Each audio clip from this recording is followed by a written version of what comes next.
শুভ সকাল বন্ধুরা, good morning everyone. সকালের ব্রেকফাস্ট, নাস্তা, টিফিন যাই বলো নিয়ে চলে এসেছি।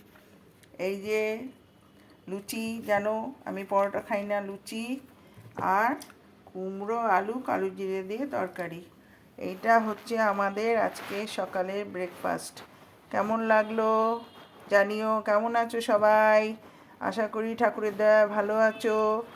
সবাই ভালো থাকো, সুস্থ থাকো, সাবধানে থাকো। অনেক অনেক অনেক ভালোবাসা রইল। টাটা। আবার দুপুরে, বিকেলে, সন্ধে, রাত্রিরে যখন হোক এসে আবার এইরকম গল্প করে যাব। আমার প্রচণ্ড পা ব্যথা করছে, একা হাতে করতে হয় তো আমাকে।